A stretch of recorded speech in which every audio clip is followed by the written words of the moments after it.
Okay, so really quickly, I know I see some people jumping in the chat here. Feel free to say hello, throw your name in there in the mix, remind everyone where you're from. Though I think at this point we probably all are getting pretty familiar with each other if we weren't already.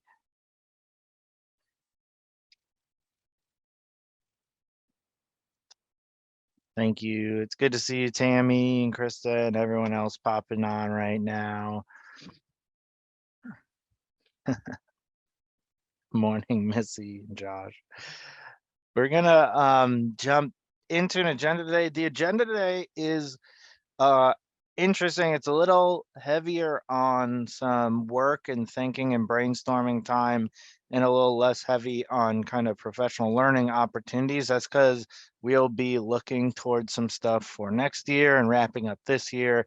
So we'll need all of your ideas and thoughts around that. So we'll jump off here. We're gonna have a little icebreaker and kind of like a celebration and announcement activity.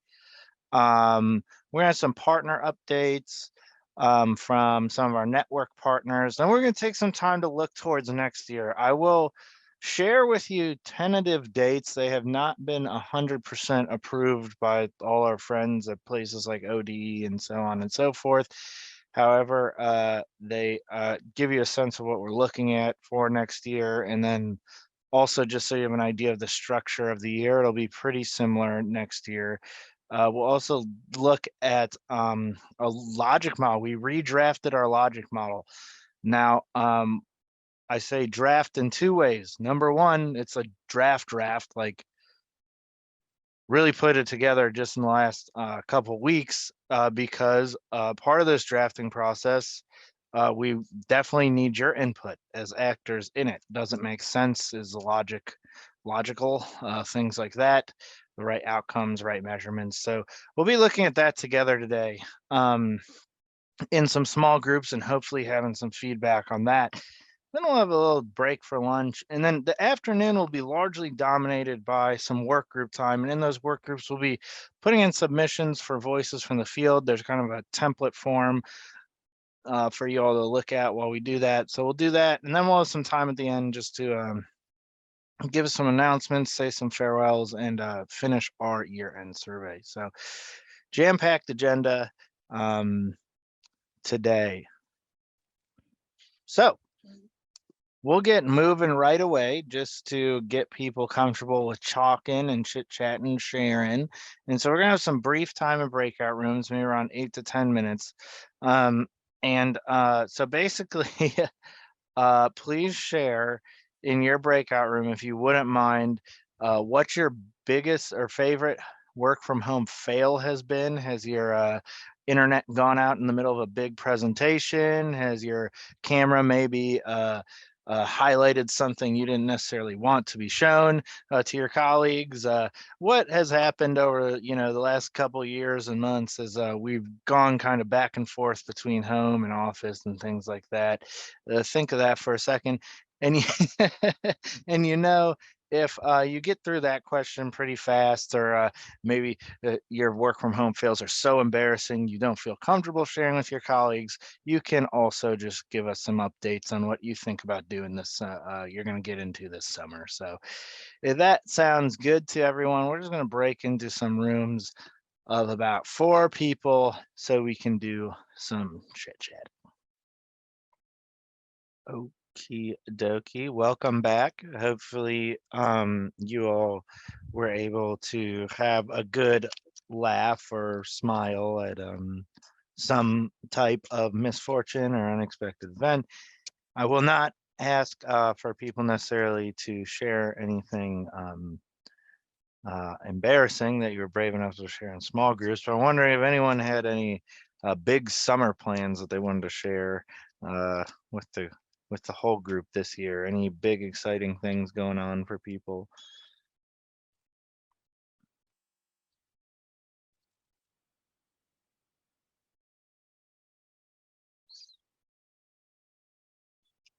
Well, that's okay. We'll be hopefully sharing some more announcements and updates here in just a minute. Um, well, that's beautiful, Meredith. Baby niece in Philadelphia sounds good. Philadelphia, great town. Um, we're gonna do some sharing, some informal sharing of some announcements and celebrations. This is the end of the year, and I know that while many of you all out there are long-serving state support team members, and the grind never really stops. I think it does take or does benefit us sometimes to take a deep breath, look at what we've done this year, and maybe celebrate a little bit of that. So I invite you all to come to this Mentimeter with me. You can do that by either scanning the code, or you can use this link, which I'll drop in the chat just here in a second. And once we get over there, we will be answering a few questions. I'm actually going to go there now myself.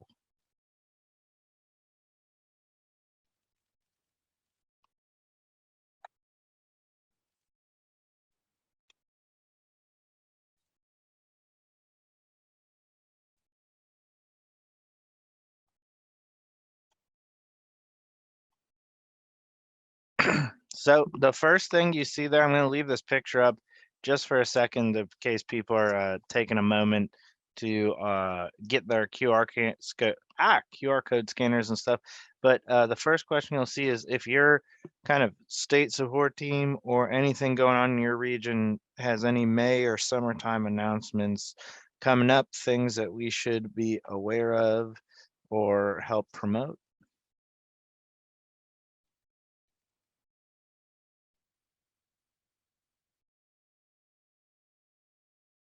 Oh.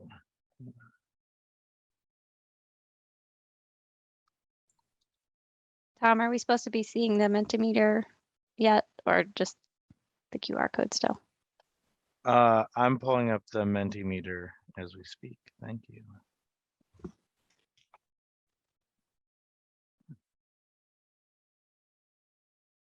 Okay, so here we got some announcements. Okay, so yes, the recordings for SST7's award and recognition day there. Beautiful. Foundations of Family Engagement is coming. Pretty quiet in Region 1. Well, thanks for the update. Anyways, no, a lot of people are winding down. Let me just give a couple more seconds for people to contribute.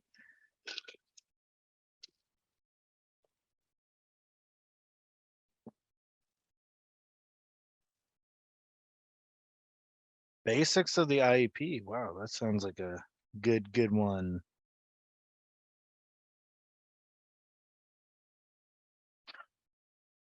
Lots of PBS binders to review. I'm sure that smiley face is not facetious at all, just very happy to do that.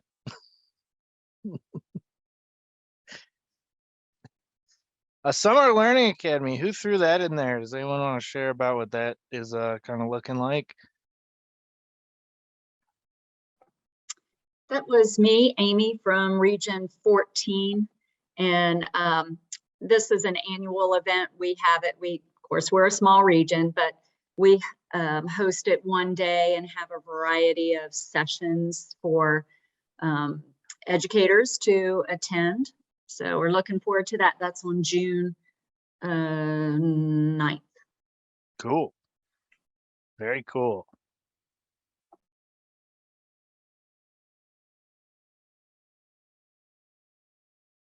Okay. So we'll be looking forward to hearing more about that. Some of these things.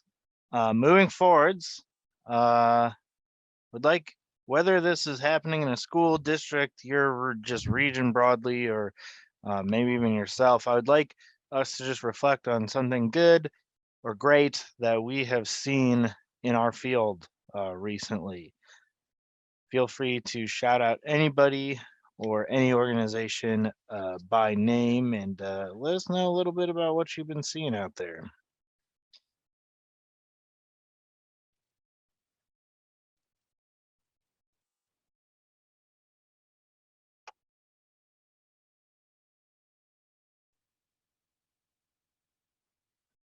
Tammy, I'm guessing that was you. Would you like to talk about some of the amazing things you saw at the community health fair? Sure. Yeah. Alina Rodriguez and Monica McCain from Toledo Public Schools were helping with Scott High School, which is an NNPS school, plan a community health fair. And it was last week in April, last month.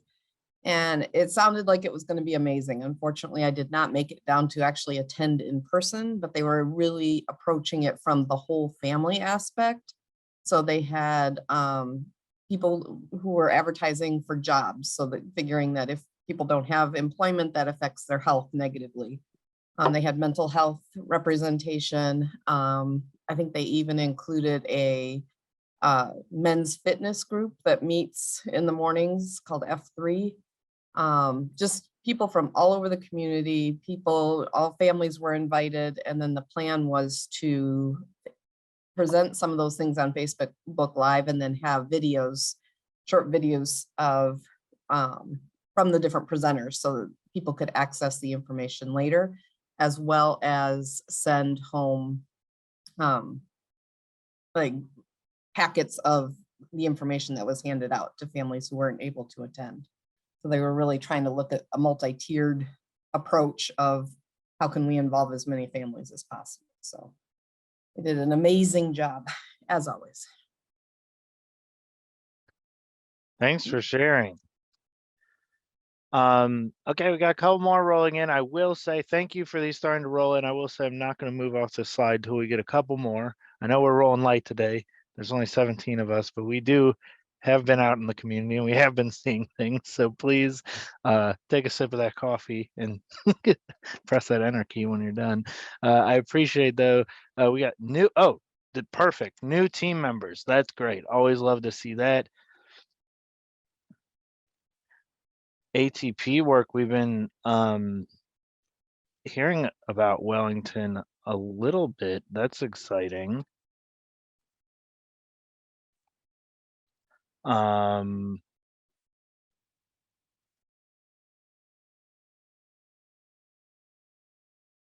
Summer reading program. Can someone jump in to talk about their summer reading program that is potentially going on here?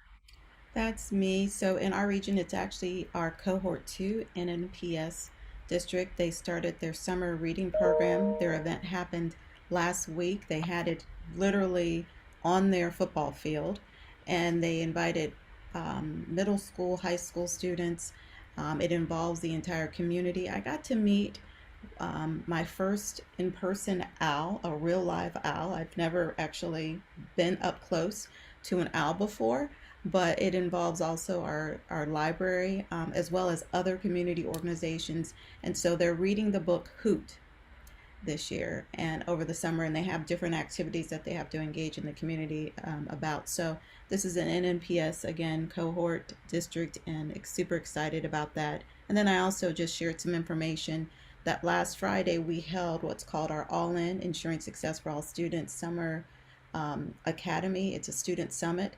Students have been working on social justice equity projects throughout the entire year, and they actually presented their projects ranging from equity projects ranging from mental health to just understanding our own biases, just a range of things that they thought were concerns in their particular school district that they wanted to support and raise up. So it was really exciting and empowering to see that, and we talked with them about what it means to be an influencer, and they are just amazing young people. So can't wait to see what they do to really influence, which they already are doing, but just to continue to change the world around them. So it was an exciting day.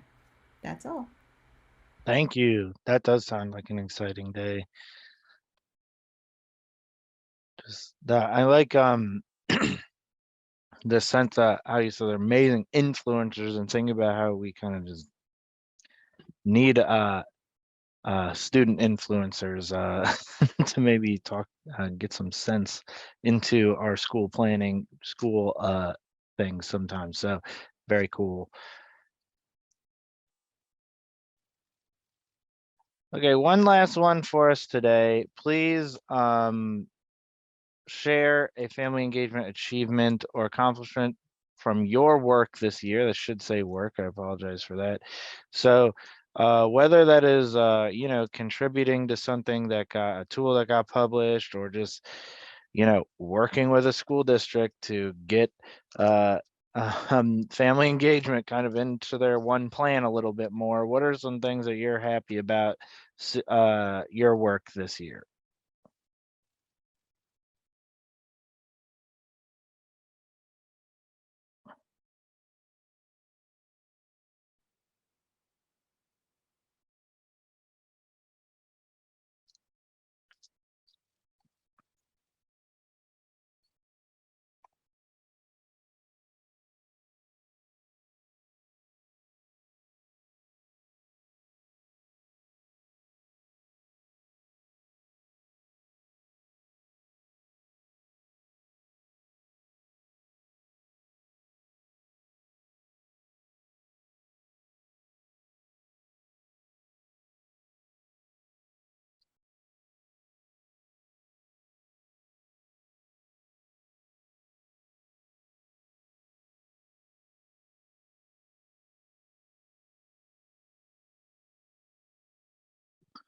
Okay, so that's cool because that's part of our logic model. We hope that people who come to this network will have expanded capacity and knowledge, and then be able to be that resource for their region, as we know that a lot of continuous improvement planning and uh,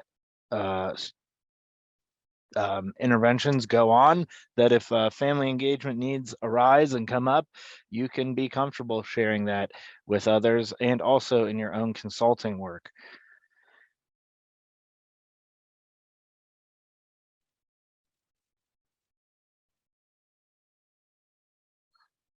Book studies, always important. That is how some ahas get built. So I appreciate people sharing that. That's a huge achievement.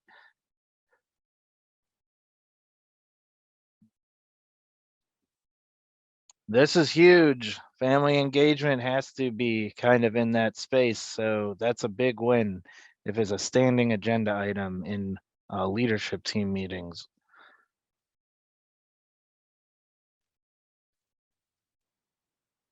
Yes, and this is interesting.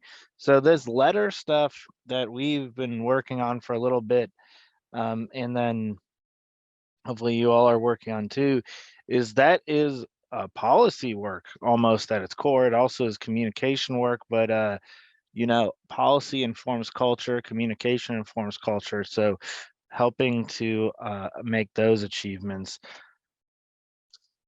or to make those advancements is important.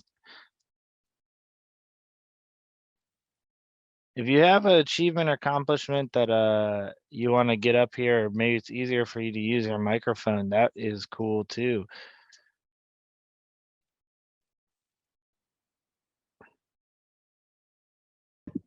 I've got one, Tom. Sure, love it to hear it. I was really stoked to see that our one of our cohort 3, it's building / district, a charter school called Summit Academy Middle and Secondary School in Lorraine. She started a community career day where community members come in and they just talk to the students about what kind of job they have, what career they have, how they got there, what kind of training is necessary, what kind of knowledge and skills kind of tie into that. And it was really nice to see that kind of community school connection. It was a great idea that they started internally. Yeah, absolutely. Thanks for sharing. And the more we always talk about here, like community schools almost have like the most incentive to be centering family engagement as like part of their work and continuous improvement work. Not that it's not of pivotal importance for everyone, but making sure that families are part of the planning process, families are heard, families' needs are and knowledge is respected. It can go a far way in building a good school culture in a community school. Kim, is this you at the graduation placemat? How did you know? Can you talk a little bit about that? Because graduation requirements are something that I think are super Yeah. important and continue to be super important. I like your placemat. So would you like to talk about it a little bit? Yeah, I really think that we need to support families and these changes. And I know we first need to support school staff to understand it. But it's going to come down. It's going to come down to families making sure that they know and they understand that it's more than just 18 credits to graduate, which is what most of us needed back in the day. But we need to be able to explain and why it's important that we have competency and we have readiness components of the graduation requirement. So just to be transparent with families about this. So I'm trying to talk to special ed directors. I've been talking to a couple of ESCs. I got to share it with Tammy in our graduation power hour presentation for families. But if we can support staff with this, it's just kind of like a digital or a placemat size. So it's like 11 by 17. And I just kind of sketched out, it's supposed to be a fun doodle mat where you can enter in your own information so you can understand the requirements and then figure out how your child is going to meet the requirement. And there's many options. You just got to plan ahead and be prepared. Sure, Heidi, I can share it. Just it's in my mind. It's my colors and my drawings and stuff. So hopefully it makes sense. I can add that. Yeah, we Thanks, appreciate Tom, it. for letting me share. Yeah, absolutely. I just think it is so important. And as you mentioned, not only has it changed probably since people's own time, but they've changed so often the last decade or so that even if you've had other kids go through the graduation process, it can be hard to keep track of kind of what absolutely is required. And as over time we've added other kind of elements than just you need this credit, and that credit, it gets even more confusing for families. So I just love your efforts to put this in a consumable way that makes sense to people. We definitely want to try to reduce the number of people getting to junior and senior years of high school and then finding out what the graduation requirements are. Right. I think it's important too, especially for students with disabilities. There are options and you need to understand those options and how they come into play for your child. So like if you look at the current options for my son, who thankfully has exited services already, but he would not have met Ohio's graduation requirements. And that's definitely a conversation that you need to have with families before they're 18 and their child's cohort is graduating, because that's a challenging conversation, a difficult conversation to have, but it can be done and you can still have smiles on the other end, but you've got to prepare and you've got to explain what the other possibilities are. Yeah, what a great point. What a great, absolute great point that also to get so far down a path and then have no options when there are options up front that we could talk about. That's such a good point there. So we will be moving on here. So just to keep things keeping on. So thanks for participating in that today. I want to turn it over just to colleague Hadley Bachman here, who you've of course heard from a bunch of times, to give you a little update about something that you might be able to help us with. So I'll turn over to Hadley right now. Good morning, everyone. Before you start scanning QR codes, this actually is not directed towards you, but I wanted to share some exciting work that I'm doing and ask for a little help from you. So you may know that in addition to my job at the Ohio Statewide Family Engagement Center, I'm also getting my PhD in educational administration at the Ohio State University. And this spring, I was lucky enough to pass my candidacy exams. And so now I'm starting my dissertation process. And I was fortunate enough through Dr. Boone to be connected with some work that NAFSC is doing, really around kind of figuring out what exactly is this work that we do in family engagement. So when we talk about family engagement, what does that mean for educators in a building? What are all of the actual things that they do? And so my study is to just really explore efficacy beliefs, meaning like the confidence that educators have around working with families. And so to that end, I'm working on creating a survey scale that we will be able to use in the field once it's fully developed to kind of help get a gauge on how people are feeling in terms of their confidence with working with families. It'll be really useful when we're doing professional learning to kind of see people's confidence grow. It'll also be useful to kind of tie family engagement as a way of tying family engagement with other outcomes like student outcomes in reading and math, maybe teacher longevity and their jobs, things like that. So it's something I'm really excited about. But if you know about making surveys, you know that they have to go through lots of drafts. And one of the parts of the process is just getting a lot of people to take it to see how well it goes. So I'm going to be sending an email to you with some information about this survey and hopefully something that's really easy for you to share with schools in your region, and hopefully ask those principals if they would share it with educators in their building. So really anybody is eligible to take it who works in a school building. So that includes principals and counselors and teachers, intervention specialists, family ambassadors, anybody who is employed by the school and works with kids and their families. And it really just takes less than 5 minutes for people to take it. So I'll be sending that in an email to you, and hopefully it'll be in a form that's easy for you to forward on to schools and to other contacts that you may have. And I would love to capture as many people's perspectives on this in the state of Ohio as I possibly can. But you know, it is a busy time of year, so anything you can do to help kind of give a hurrah out there to get people to just take 5 minutes, whether they can peel off a few minutes in a staff meeting to do it, or if they're willing to even just forward it out, I would just really appreciate it. So thank you. Thanks for your time this morning. And I'll be sending that in just a few minutes so that you can forward that along. Thank you. If you have any questions, please let me know. Thanks, Heidi. Thanks for your support. Yes, and thank you, Hadley, for sharing this. This is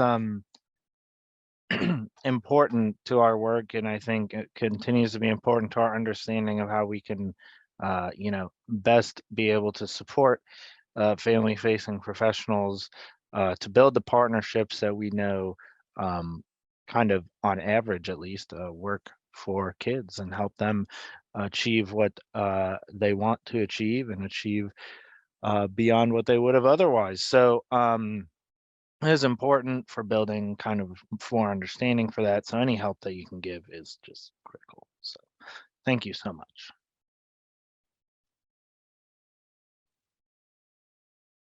Okie dokie, we're gonna get through some more announcements and we'll take a quick break.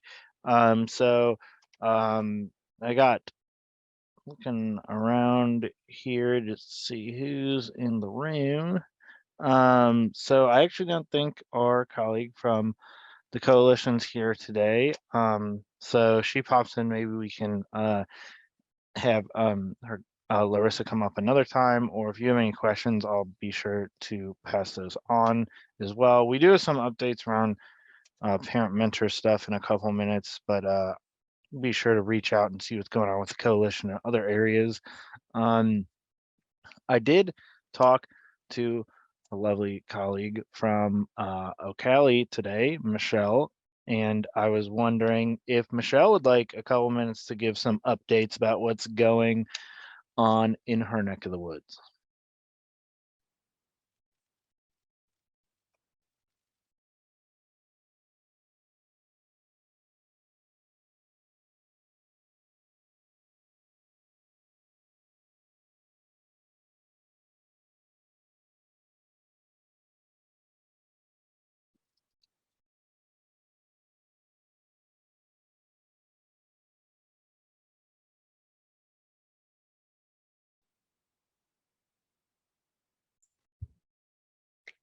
Hey, Michelle. Are you able to unmute and share updates?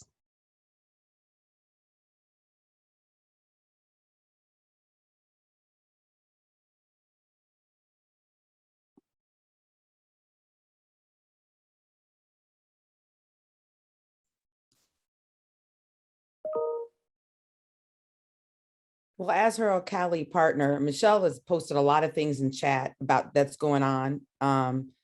So Tom, I think you need to unmute Michelle. Are you able to do that?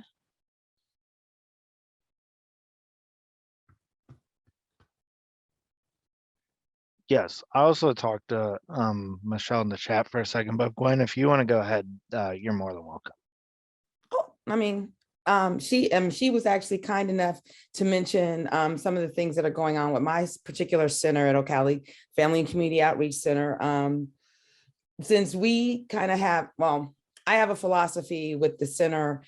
It's kind of a tagline to make accessibility more accessible. And there's a lot of missions that are involving education, which is so important, but there are other aspects that we like to focus on as well. And some of our missions really represent that.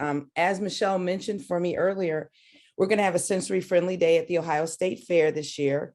The first one was in 2019, and they had plans to continue. And of course, COVID happened. So we're bringing it back. It's going to be on August 3rd, which is a Wednesday from 10 a.m. to 1 p.m. And the lights will be muted, the sound will be muted, but we will also have a sensory friendly room with different things so people can de-stress, so to speak, and go out and hopefully enjoy the fair to its fullest. So we're trying to make that more accessible.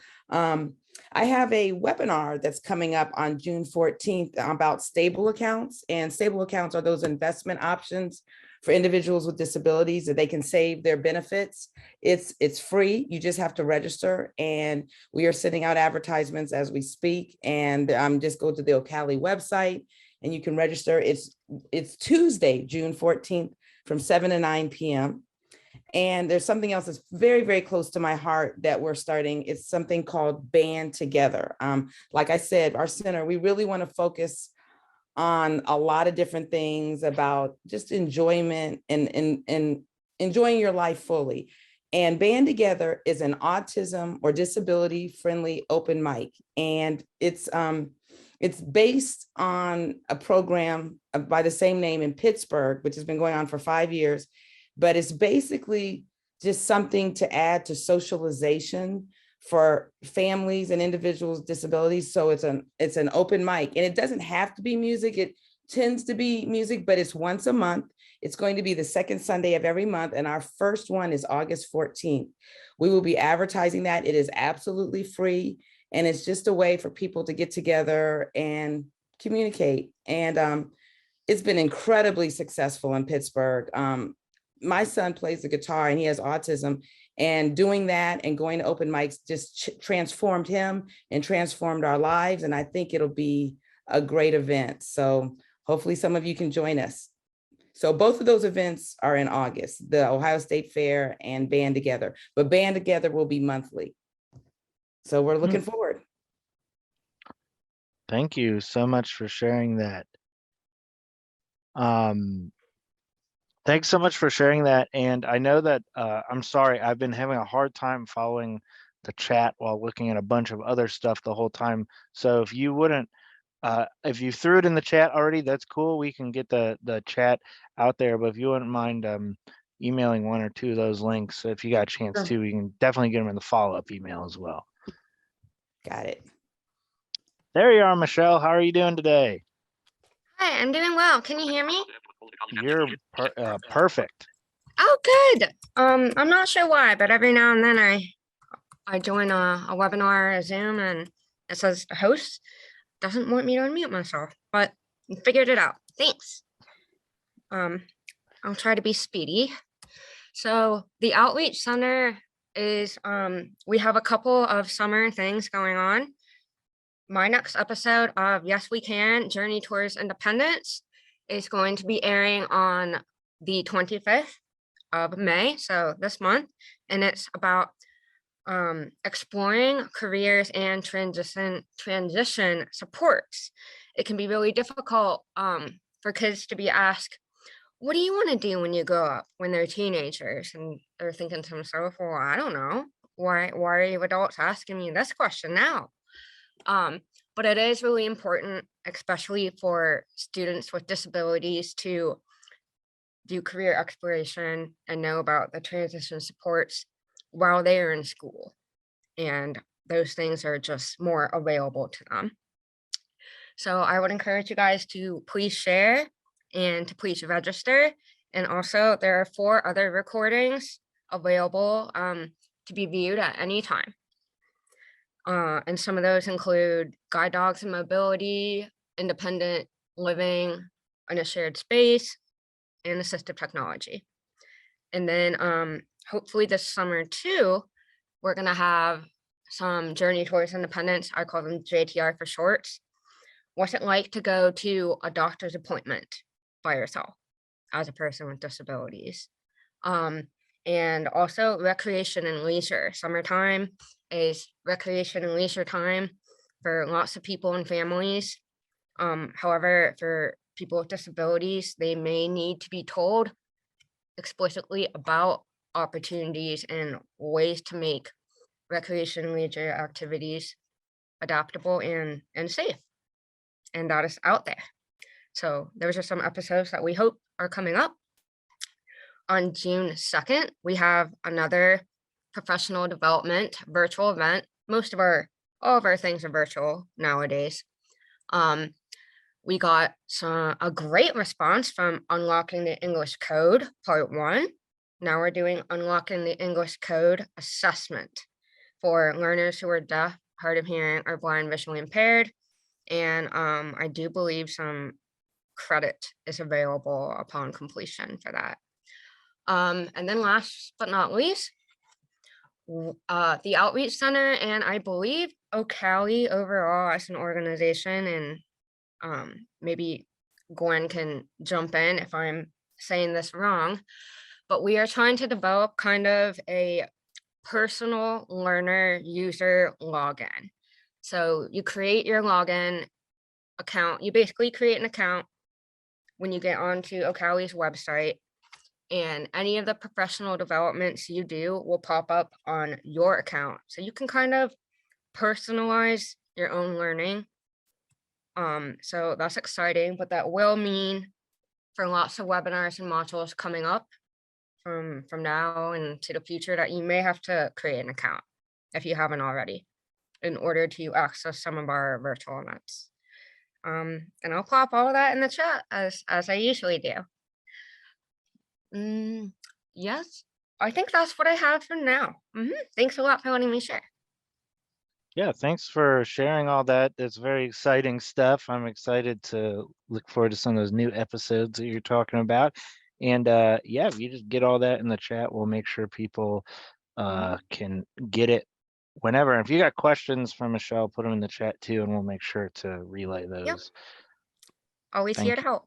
Thank you. Thanks so much. Cool.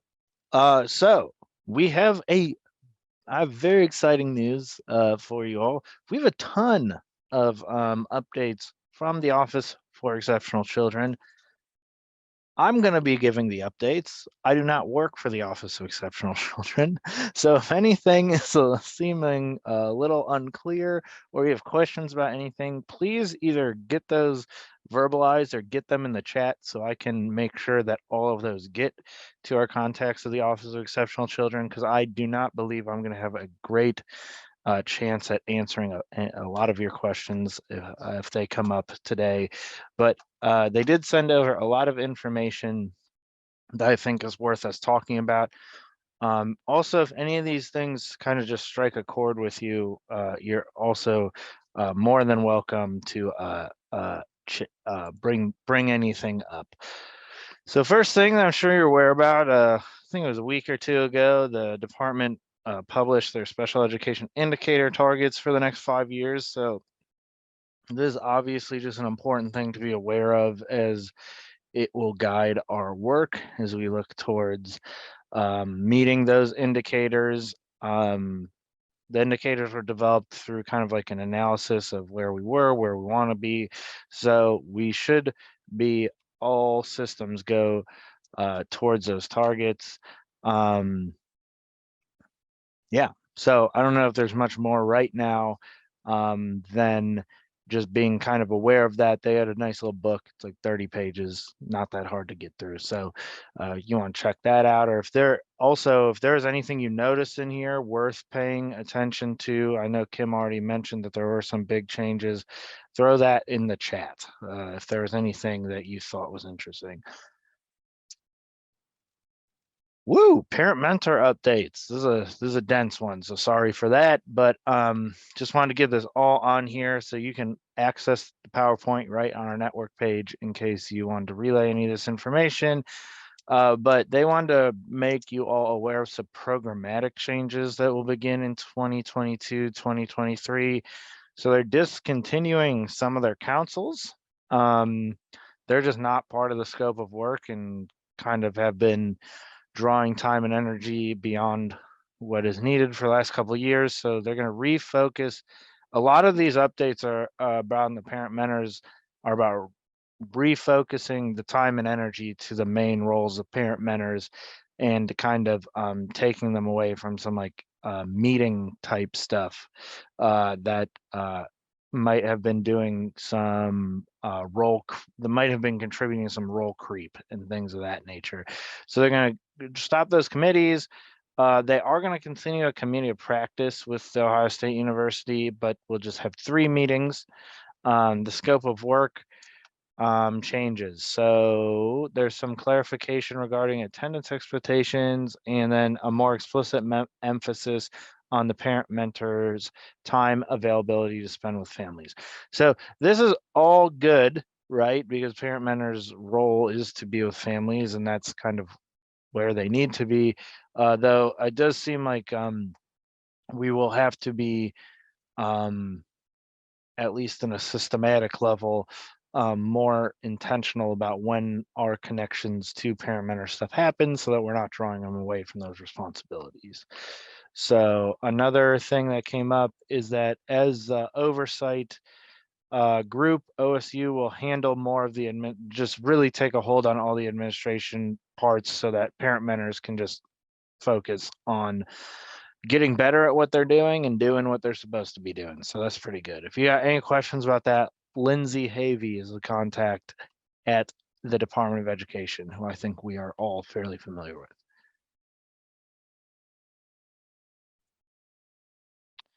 Okay, next one, adult 22 plus diploma and associated kind of diploma updates.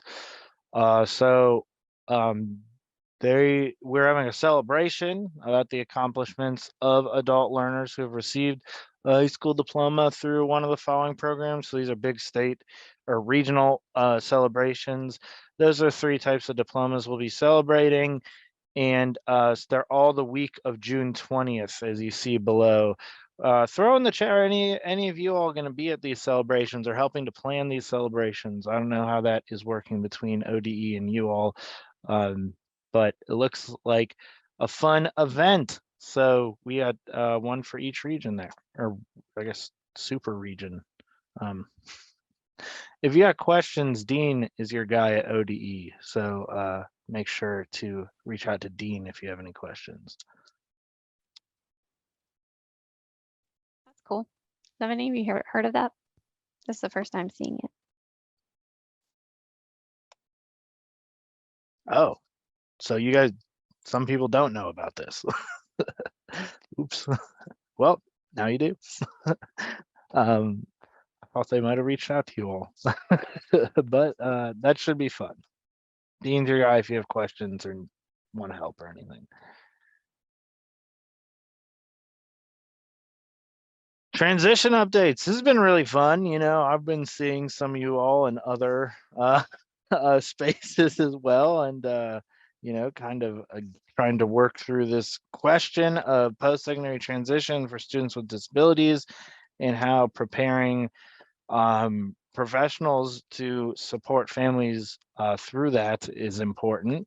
So if you are in that group, this is probably not really new news to you, but so basically there are super regions again that bring together state support teams, DODD people, OOD people, and some others to put together training teams for early adopters in the fall of 2022. There's been leads identified for these teams. So the goal of the state team right now is helping to develop this local training plan so that these things that happen in the fall to the winter are pretty good and put together well. The inbox we would prefer for you to ask questions is at this it starts with families one at dodd.ohio.gov. There is a lot of SSTs who have taken on lead roles, and I thank you for that if you have. I also thank you for coming and participating through those meetings. I know it's kind of been a slog this year, kind of balancing our knowledge and getting better at what we know and do, and getting ready to actually bring this out to the world. So I appreciate you all for participating in all of that. This work is especially kind of important. I've been working on this with this group for a couple years now, so I believe in it. I believe that having strong foundations for family engagement is important in this work as well. So thanks for being a part of that. Surrogate parent updates. So as you know, the online version started. People are creatures of habit. A lot of people didn't like that it was online, which is interesting, and not something I would have expected. But it was such a issue that kept coming up that the Department of Education is working with some regions, to kind of have quadrant based in-person ones in the next, I guess, couple months or so. Sounds like you probably know more about that than me. I've not completed the online training. I've started it, but so far 211 people have completed it, which isn't bad and isn't good, I guess. The deadline for those who are current surrogate parents is August 2nd to complete the training. So that might actually be a date for you to know if you get questions about that. August 2nd is when all current surrogate parents need to have it completed. Okay, so early learning and school readiness had the most stuff, and this is the thing I know the least about. So please, any questions, please record them and we'll get them to the appropriate people. And if you do know something about any of these bullets that you would like to expand on, please feel free to jump in. Preschool special education. So they're working on a monitoring plan to get in compliance with IDEA. So these questions are developed in the areas of that OEC pays attention to, like child find, delivery of services, and LRE, but will also include questions about the implementation of preschool special education. That's pretty broad, so I don't know necessarily what that means, but they will, I think we're just saying we're not only going to have it in the compliance areas, but also in maybe areas that we think are impactful for meeting those as well. Here we are identifying there is some concern on implementation of Administrative Code 3301, 5111, in which preschool children are eligible for special education.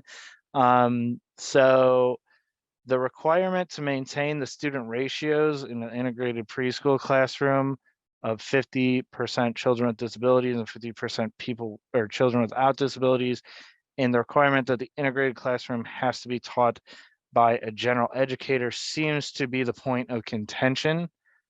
And it is so contentious. I don't know if many of you have contributed to these concerns, but it's so contentious that they're actually developing a revised rule to address those areas. It will be posted on the department's website for public comment soon. I will try to share that with you all when it does go up. I know that for some of you, this actually is kind of like right in your wheelhouse. So you might want to know what happens with that or contribute your thoughts to it. So look out for that from us and the department. We made updates to step up to quality, so you can find that information at the webpage. We'll make sure to link that in the web or the email follow-up. June 2nd, 2022, Heading to Kindergarten Summit is open for registration. So the summit's target audience is Head Start administrators and staff, elementary administrators, kindergarten teachers, early care and education providers, parents and caretakers, and community partners. So basically anyone who is in the space of that transition year. This event is free, and you can register. So share that in your networks. We'll be sure to get that link out to you too. Also of importance, so I talked about post-segregating transition. I think the family engagement part is really important in all transitions. So this could be a good place for us to make some connections. And we are still going one more page of early learning and school readiness updates. The early learning development standards are going through a review and revision. They are reviewing and revising a lot of stuff in early learning and school readiness. Standards were recently presented to the State Boards of Education's Integrated Student Support Committee and will move towards a full board vote. For more information about those changes and updates, please visit the department's webpage. Oh, and we had to squeeze this one in there. One friendly reminder that the fiscal year is coming to an end.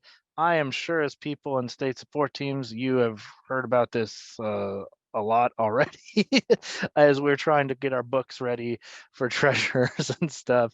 So if you are in charge of an early childhood education grant or know someone who is, these funds have to be expended by June 30th, which I think you all, like I said, who work in state support teams and ESCs and stuff like that, are getting all sorts of directions from your leadership about how your regions will be meeting deadlines to expend things and report things and things like that.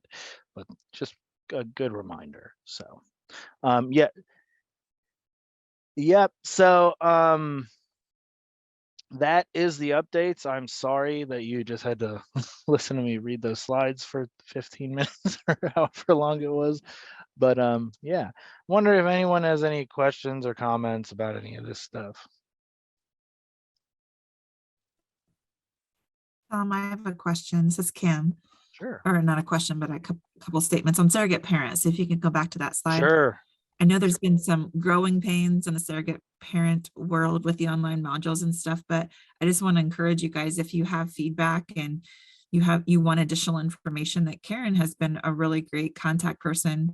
She's been a great support for me, that like, you know, the information when someone would complete a module, we would get their name, but we need a lot more information than that to be able to add to our database, basically at the region, to be able to share out. So they've actually added more information. So that's very, very helpful. So we have like what districts they want to serve, and we have email address now, and I think phone numbers now. So we're getting more information, and that's because Karen has listened and she's been able to reach out to get that. So I appreciate that. And then she also, Karen, I forget her last name, Johnson. I think that's who it is at OEC. She has sent out a draft training for districts to explain districts of residents, their responsibilities. in identifying a surrogate parent and assigning the surrogate parent. And I know some of you are on that list. So I think we have until the end of May. So if you guys can look at that and then give feedback on that presentation, that'd be great, because I don't think this is something that we've ever had before. And it's an important thing to support school districts and their responsibilities in assigning a surrogate parent. So check those things out too, please. Yeah, that's such a good point. And I apologize if I made any light of the fact that people are not necessarily adapting to the online version as well as we might have liked, and some of the growing pains, because surrogate parents, turns out we really need them. They're in short supply. So anything to encourage that. And then also, as you point out, make sure people stay up to date. So sorry if I glazed over that. Those are great points. You did not. Yeah, you got any questions about this stuff, we'll be sure to get it back to OEC, so feel free to throw that in the chat. Okay, so with that, we're actually going to take a quick break. If I know it says 10 minutes, if we could all agree to kind of please be back here by 11:15, that would work well. Is that okay with people? Thank you for the few head shakes. Well, with that, I'll just be quiet and let's come back at 11:15. Thank you.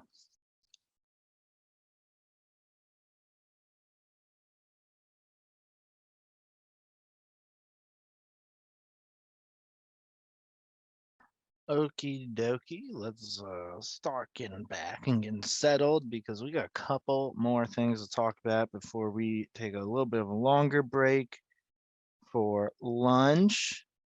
And I'm excited because we're about to get talking about next year. That is right. You're stuck with me again. If you are in this role, we're going to be seeing each other a bunch more times. So I'm just kidding. I'm excited for another year of working together on some of these issues and making sure that everything is hunky-dory in family engagement land across the regions. So 2 things I wanted to really talk about during this time. And so we have about 45 minutes before taking another half hour for lunch. So the 2 things I want to talk about, and I kind of went back and forth on whether to like really share this with you all or not, but I also decided to, because while these are not set in stone, I also wanted you to have a chance to look at this and be like, that's a really bad one. If stuff like that comes up. So why don't you take a couple minutes, not that I'm expecting you to necessarily cross-check all of these dates right now, but kind of look across here. Some 2 changes to note is that the August meeting, we plan maybe having a little bit shorter meeting.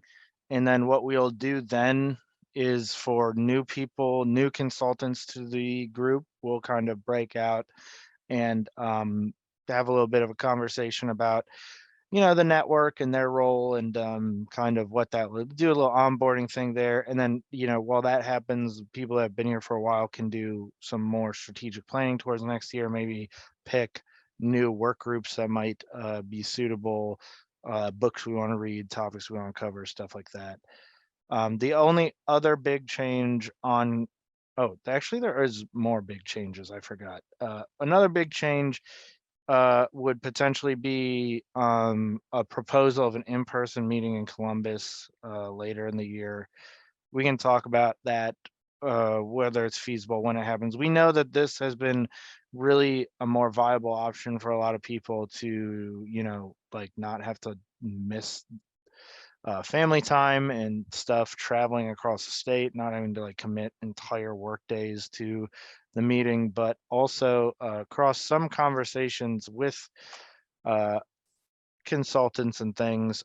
We also mentioned that we kind of like miss collaborating and stuff in person a little bit too. Just and so maybe there's a balance to be had there. We want to obviously respect your time and respect everything you're doing, but maybe have some time to get together just one time or something.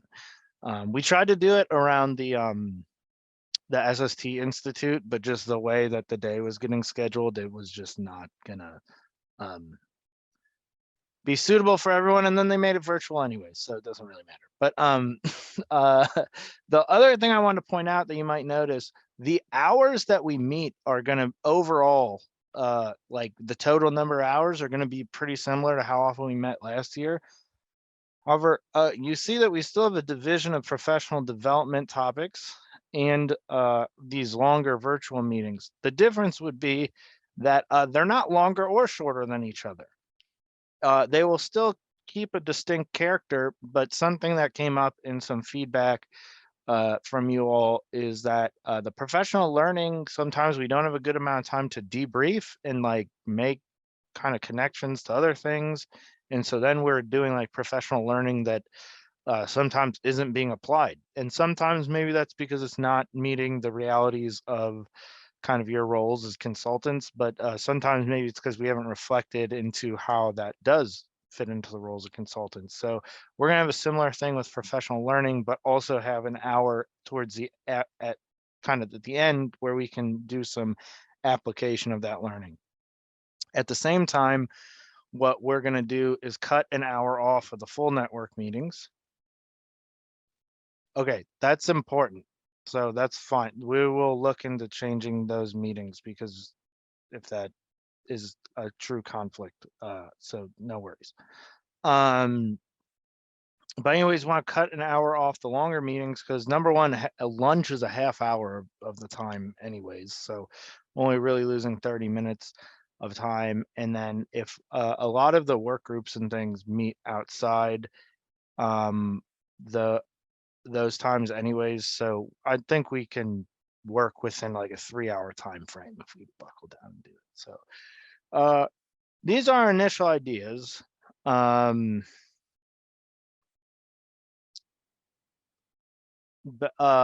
are our initial ideas, so we will look into changing conflicts that are coming up that were mentioned just here today. And then also, I did just throw some things at you about format and time and stuff like that. I'm wondering if that's resonating with anyone or anyone has questions or ideas about that.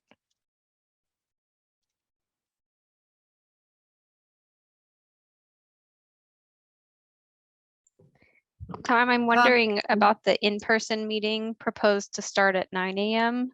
Is there anyone that would be unable to attend an in-person meeting in Columbus if it started at 9 a.m. on May 16th? Or if we change it, I think that's one of the potential conflict days. So it could be changed. But in general, 9 a.m. in person, is that a problem?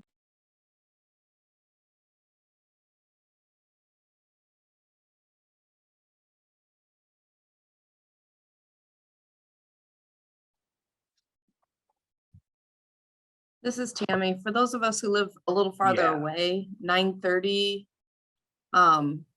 sometimes works a little better. I've got, if you're at either end of the state, I know it's 2.5 to 3.5 hours, depending on the traffic and such, for an in-person meeting, although it would be awesome to see everybody in person. I also like this new format of having the meeting in a half day, not straddling the lunch hour. This 10 to 2 is a little tricky sometimes because it takes up a chunk of the morning and a chunk of the afternoon. So for me personally, it's easier if it's all in the morning or all in the afternoon. Good feedback. And yeah, I was, we've been out of touch from meeting with each other so long. I kind of was remiss in remembering that last thing. If people are down with an in-person meeting, I know if people are down with that, we can definitely shift the hours a little bit since people's commutes will be different.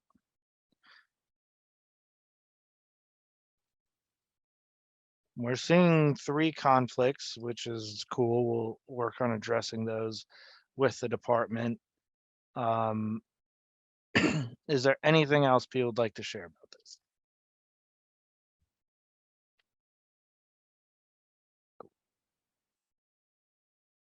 Okie dokie. We'll keep moving along. You can, obviously, conflicts came up and we had some suggestions about other stuff. So, like, we're not going to share this out immediately, but we will share it as soon as possible because we know that everyone's calendars are already filling up, which is scary, but we'll get her done.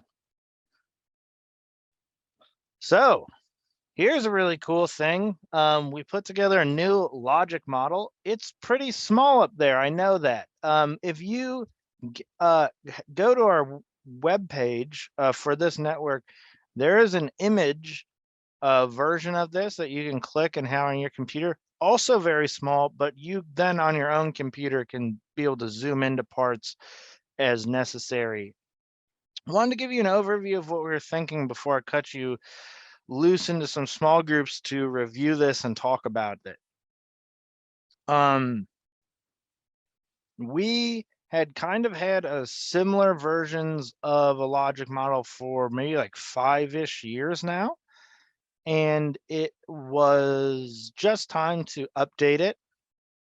It's not completely different, but the logic has shifted a little bit, as well as some, we tried to make sure that there's language in here that not only reflects our statement of work in agreement with the Department of Education for what we say we're going to do in this network, but also hopefully there's some language in here that seems to align with the grant agreement and things that you agree to do with the Department of Education. So we tried to find a balance between those two things, while also not speaking completely towards, school improvement and literacy activities and all that stuff, but try to find like a good common ground in between there.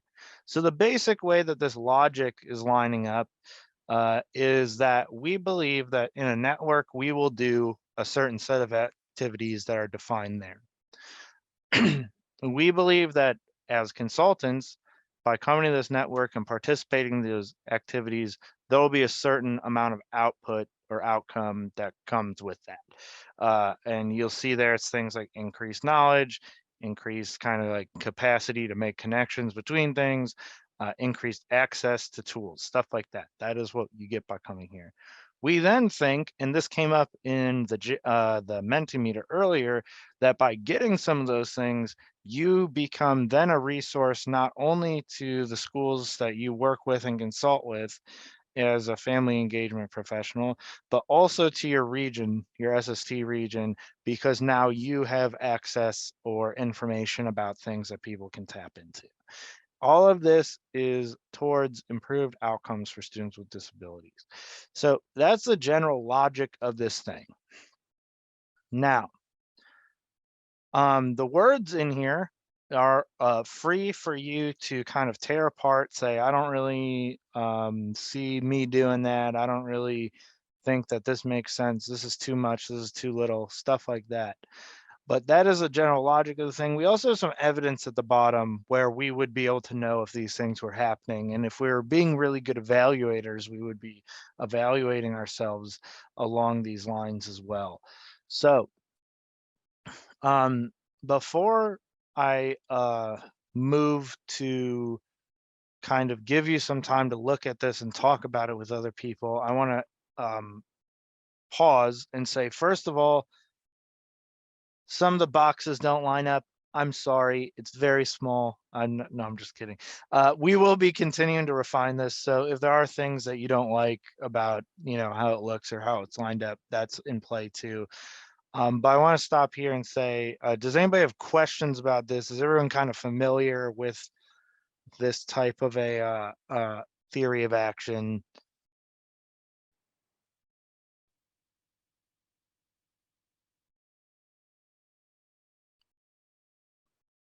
Okay, well then, if there's no general questions about the thing, then what I will do is actually move us right along. And I'm just gonna move off this for a second, but I promise we'll have access to it. We're gonna get in some breakout groups. Just it's kind of easier to talk, bounce ideas off each other in smaller groups sometimes. and we'll be using a Jamboard. And we'll be dropping that Jamboard link in the chat here in just a second.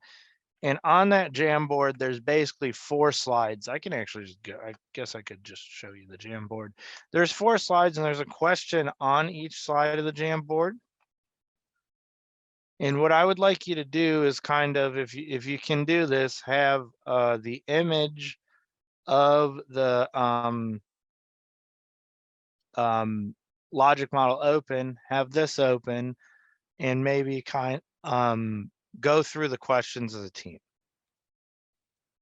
It's taking an exceptionally long time to load. I apologize for that. So if you get here, you can say, can you follow the lot? First thing, does the logic make sense? Because if that, you can't follow kind of the logic. And when I say that, consider using yourself as an example. Do you see yourself in the network activities? Do you feel like the outcome or outputs of that activity is something you actually benefit? And then do you see you impacting the things further down the road?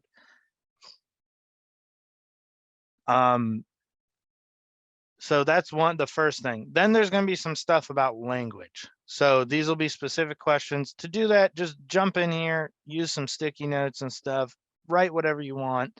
Try not to be too mean to me, but really let me know what you're thinking about this, because this is something we will use moving forwards to kind of be directing our activity. Just as a reminder, where you can find this, if you go to our website, right, you can go to our network here.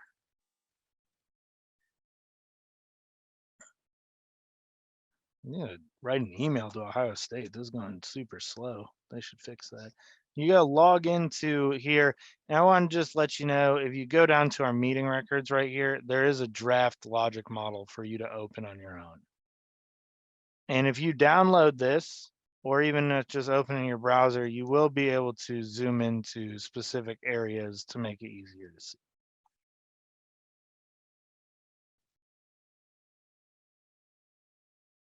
Okay, so before we get into some breakout groups, does anybody have any questions or suggestions on this activity?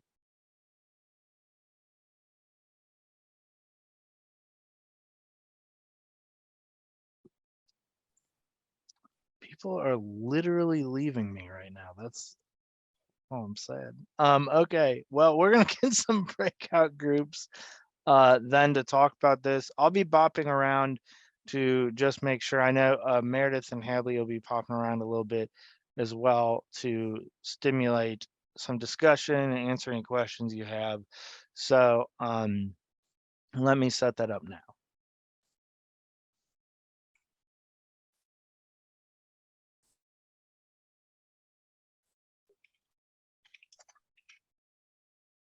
So I just put us into 3 different groups. I'll come around and make sure everyone's got those links and stuff as well. So, oh, I guess I can open them. That would be good. There we go.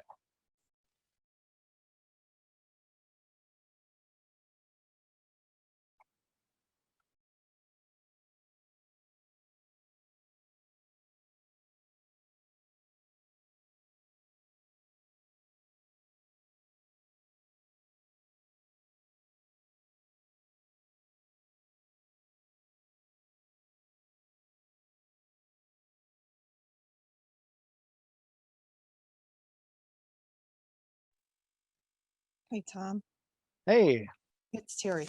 I've been on my phone, sure. so I'm going to transfer to my computer. Just give me a second.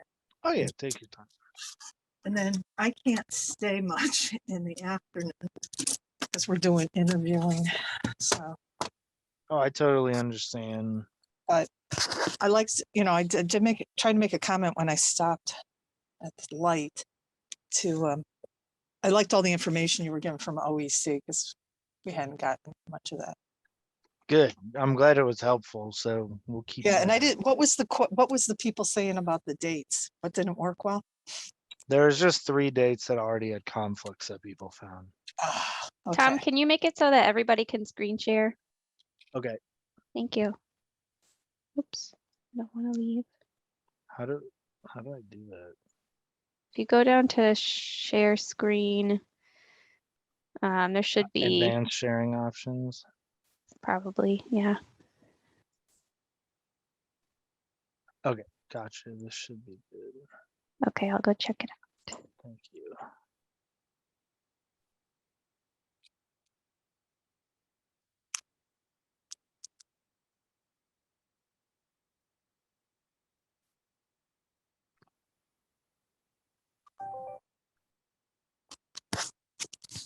Okay, I'm gonna log off my phone and try to get into the computer. You should see Cool. me. I don't think it'll Sounds let me good. do both. Okay, Mhm. okay. Oops.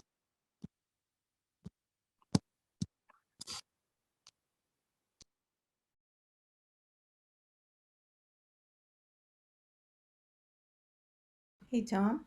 Hey, how are you? Good, I'm back, but I have to jump off one more time. Sure. Okay. Did you already break for lunch already?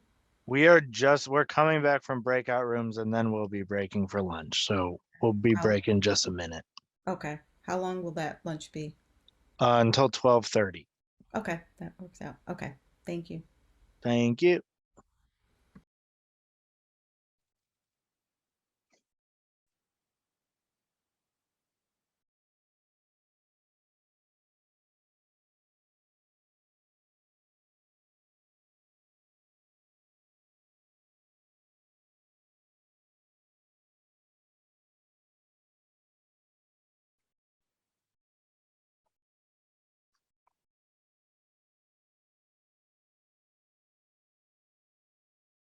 Hello.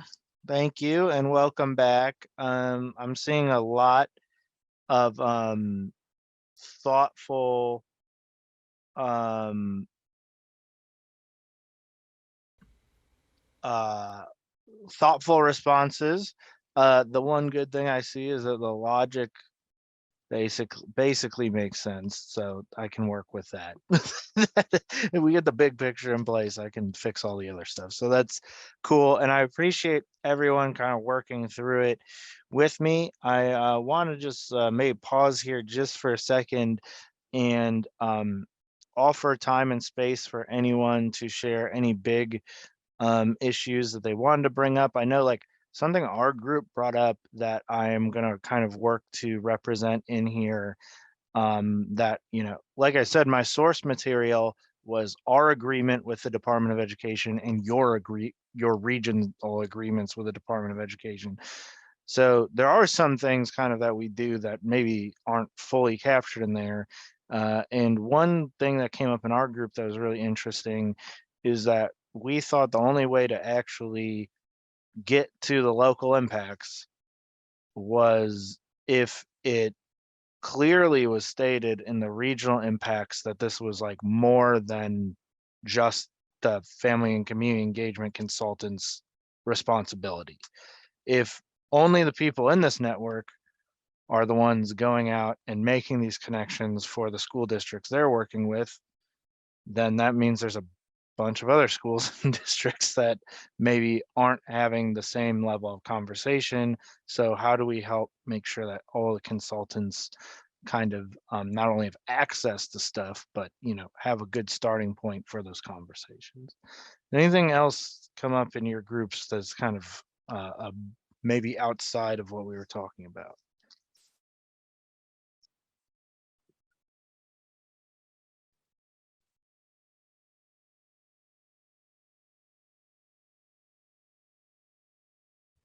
Tom, I think we ended in our group talking about the purpose of the document and whether it would be primarily used internally or whether this would be an outward facing document, because we had different recommendations for kind of revisions to it depending on how external it would face.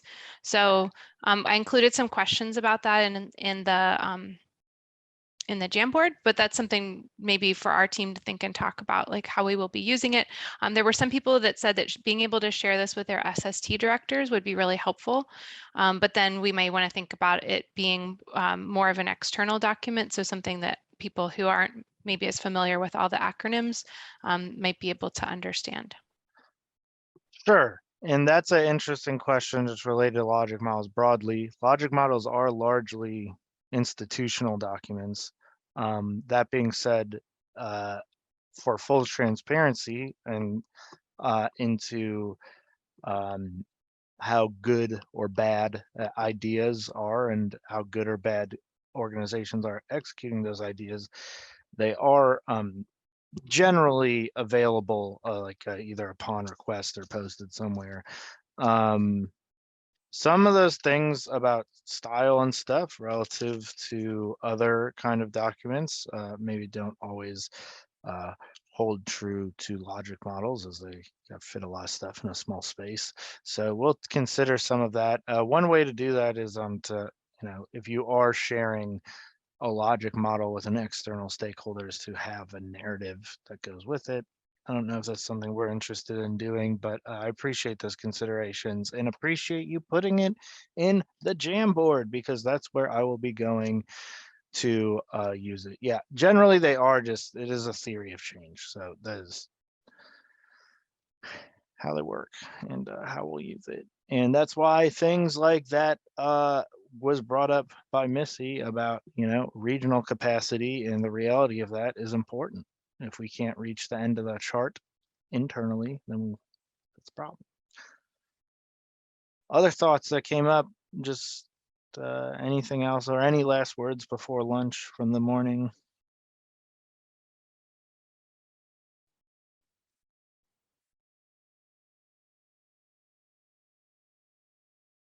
Thanks.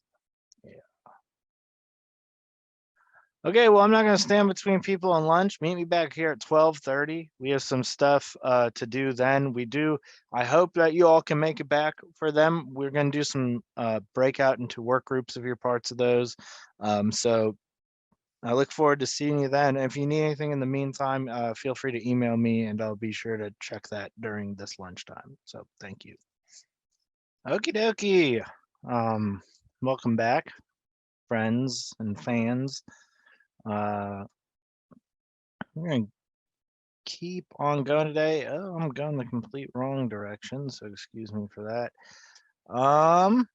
Well, got a small group after lunch. I think some people will be popping in, throughout the afternoon. I do know it is a very busy time of year, and some people let me know they have things they're coming and going from this afternoon. So, what we have planned to do for the next hour or so, if you're with me, is talk about voices from the field a little bit. Have some time to discuss that in breakout rooms. So the 4 official work groups for our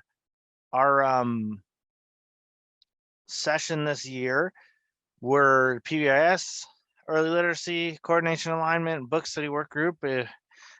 So you see up here are all hyperlinks, and if you're on our webpage,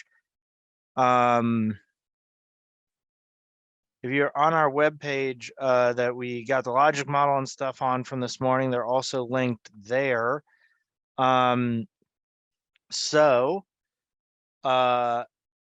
We put together a template, and what it looks like is this. Oh, I'm trying to drag this over here. Sorry about that. So let's say where I'm in the PBIS and family engagement work group.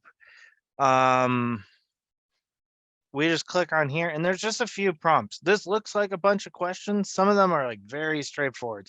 So like, who was in the group? Just pull up a email invitation or something. Just backfill that in for us. If you could define the charge of your work group, I think we all kind of know about what that is, but if you could write it down for us so we can talk about it in the terms you'd like to be mentioned in. What is the outcome you are working towards this year? So I know every group kind of had a different outcome that they were trying to look towards. Most of the groups were invented out of desire to have an outcome, so either changed or kind of happened. So that kind of might be what that is. We all changed, what are some topics or problems that we work to address this year? I know the coordination alignment work group, they put together like a contact list. PBIS was working through a lot of stuff with like mental health and like making sure that resources were available for multiple languages and things. And then if any products, we want to link to any products that were developed. So if you either updated anything or published something or did a video or something, appreciate if you throw that in there. And then anything else that we can do. And then what we're going to do is take this, write them into some more maybe complete thoughts that tie together with the other work groups.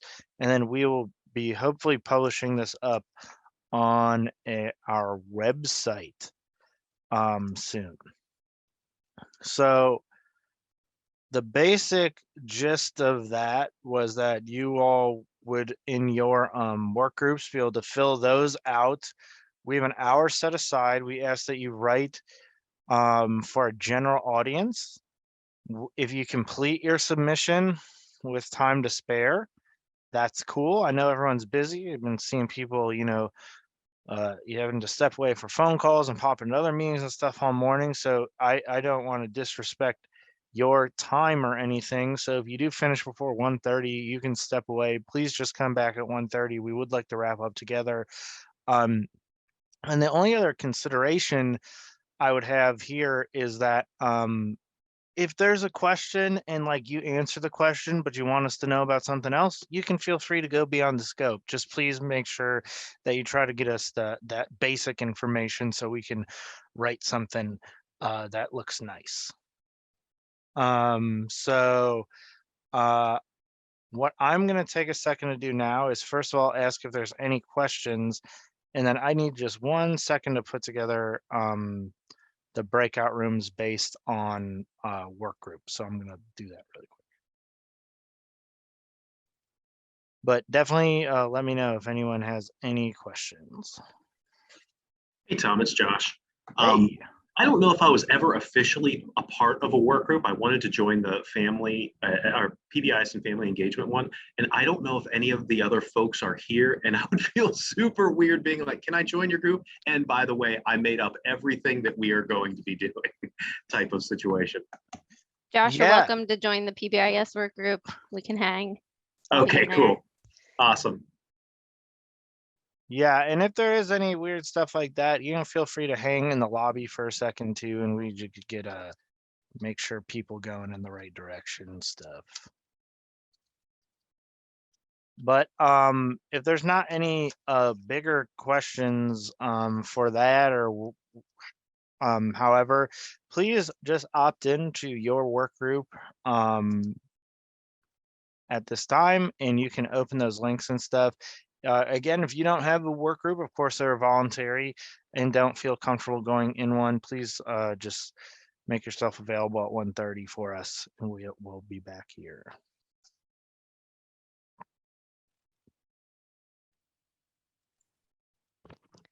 The breakout rooms didn't pop up automatically for me this time. So for everyone else, you may need to like click on the word breakout rooms and then click join. Thank you, Meredith. That was strange.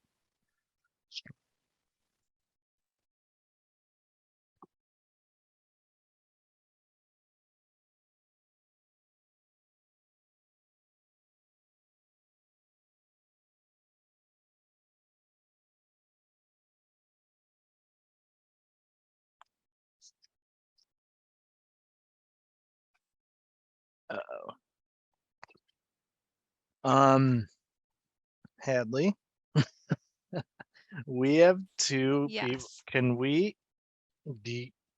you get started in the book study? if Yep, I I'm go to headed this that one? way. Okay, I appreciate it.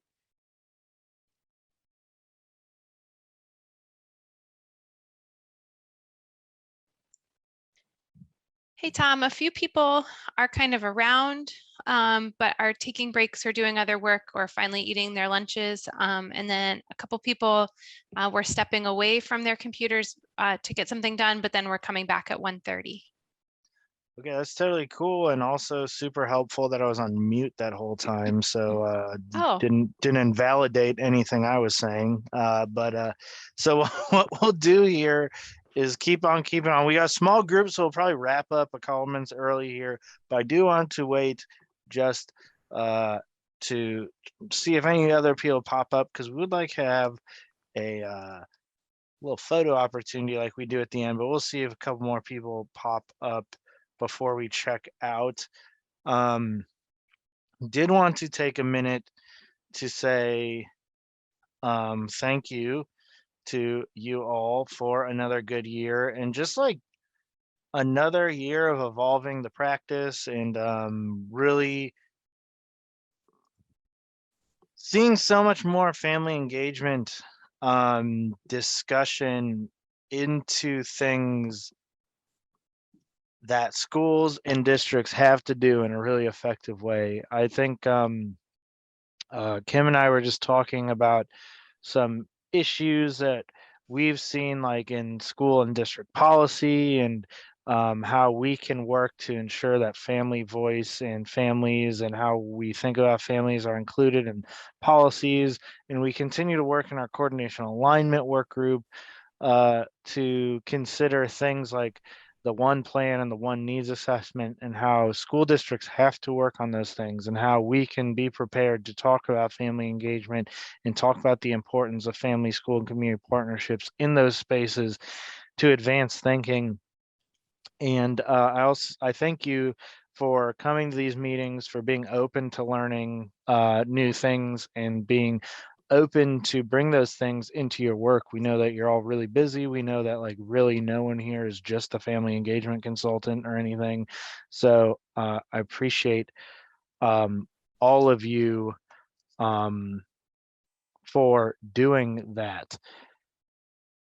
I'm going to flip around a couple slides just since we're waiting for people to come.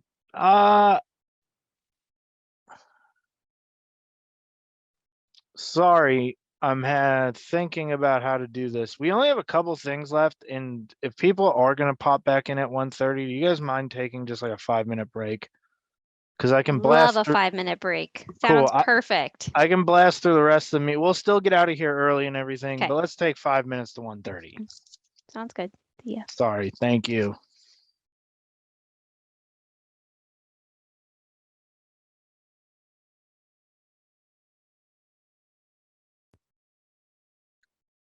Okie dokie.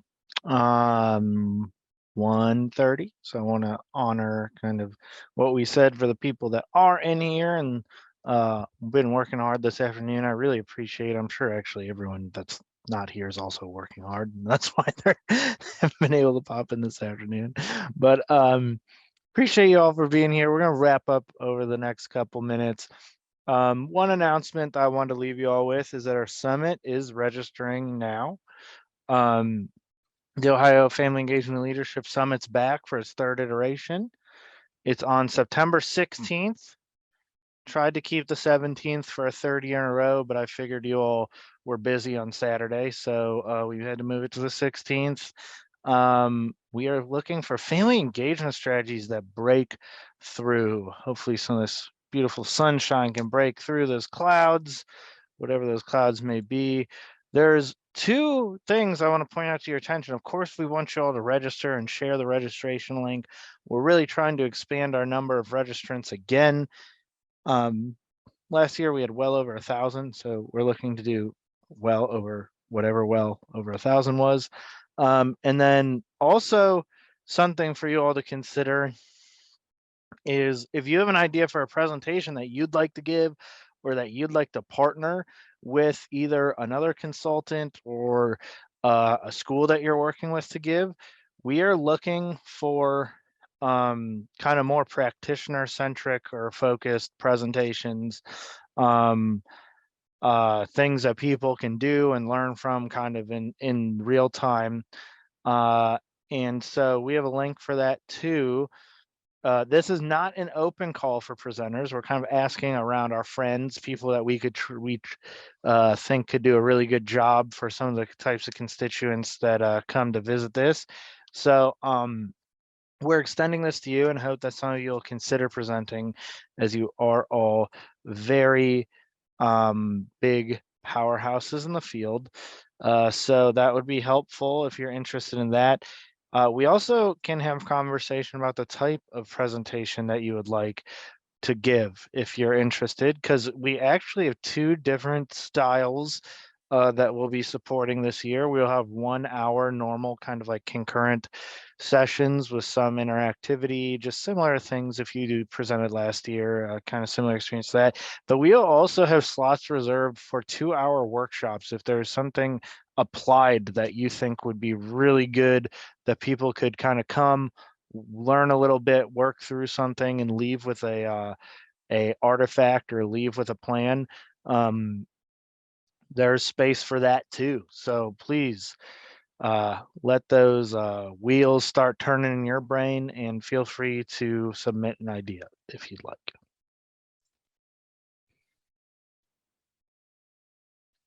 Already started to say thank you. I'll say thank you again because you guys rule, and I am only here to support you all and the amazing things that you do for schools and families and districts in Ohio.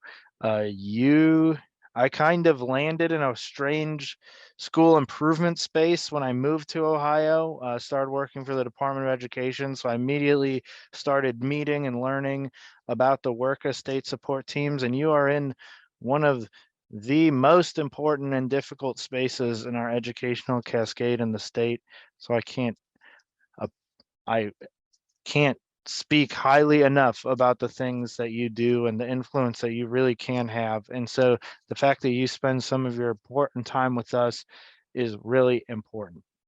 I also want to give a really big thank you, a specific thank you to one of our network members, Heidi. I know that Heidi is kind of coming to the end of her time at SST7, and she has been an absolute just leader of this network, even when I was just a member of the network, and not up here doing the chit chatting. So I just wanted to say very much thank you to Heidi for being a leader and showing us what the network kind of could look like through a consultant, and what it looks like when consultants can take this into the field. So thank you so much, and thank you for helping everyone else in the network. You've been a group leader for a long time. You've been just a leader for a long time too. So invite you to say anything if you'd like to now as well. It is so bittersweet because I absolutely love this network. I love the team, and I love family engagement. And I'm going to be so bummed, and I'm going to try not to start crying because it's going to be one of the things I miss. But I know you guys will continue to lead this work, and I'll be looking for all the resources and tools that you're going to be conducting, and all of the family engagement efforts that you're going to continue on. So appreciate all your support and the community of practice. It's been wonderful. It's been a great 7 years. Thanks.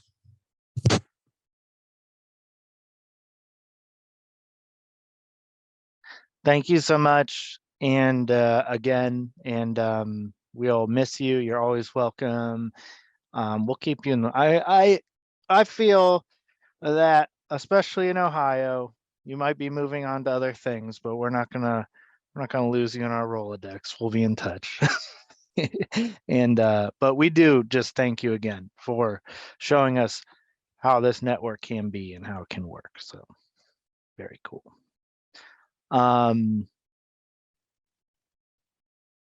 Okay. With that, I do want to open also, if anyone else had anything that they wanted to share, or before the end of the network year, as we wrap up, this is your last turn to tell us anything that you want to about the network, and kind of maybe a reflection on the year, or say goodbye to Heidi, any of the above.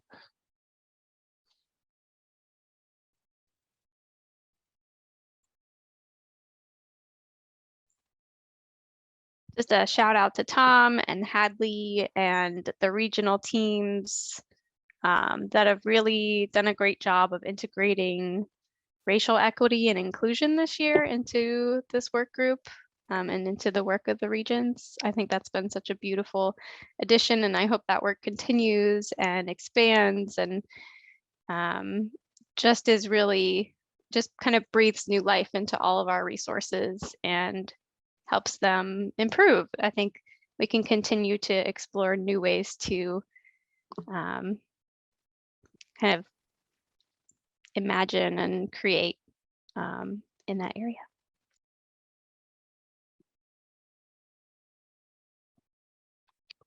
Thank you.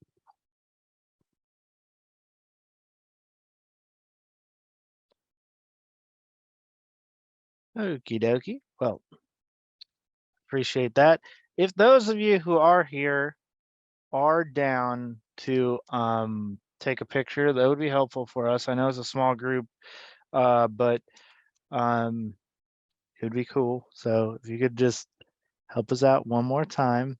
Yeah, now that everyone's kind of tearing up and all over the place. Okie dokie. So if you could do that, I'm moving a bunch of stuff. Oop, oop. Let me get situated here.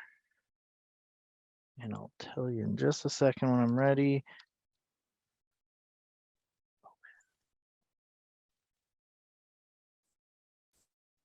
Okie dokie. So give me your best smiles. We're gonna go in 3, 2, 1.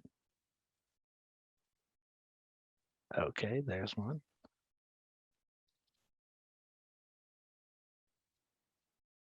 Are we doing a goofy one too? I might need another real one too. Okay, one more real one, one more good one. Thank you. In 3, 2, 1.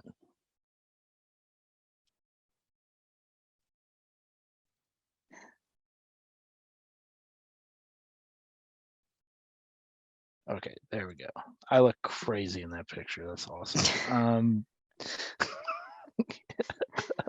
Okay, and then we can do one fun one. I'm just getting situated here really quick. Oh, good idea, Hadley. Let's use our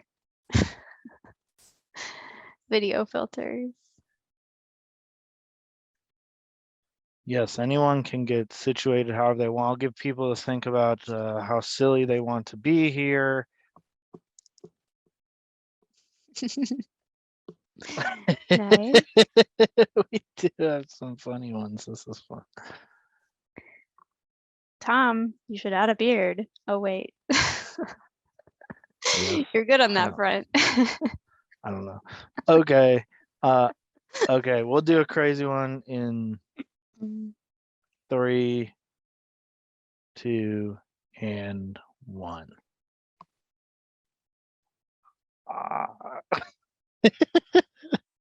I did the work. I look crazy again. Okay, got it. We got it. We can be done with the pictures. I appreciate one participating. That was tough for me to be crazy at the end. But here we go. Just one more thing. So we are ending just a little early today. I appreciate you all again.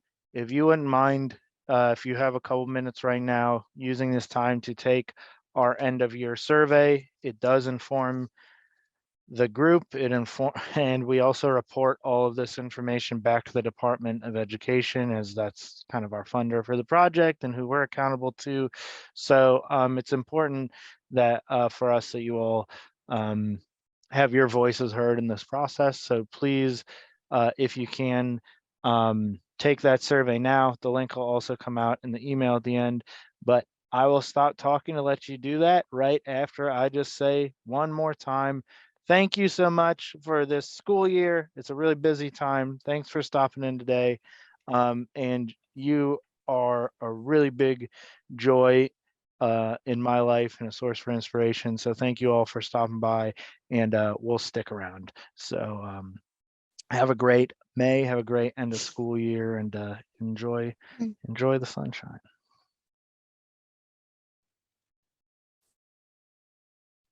Thanks, Tom.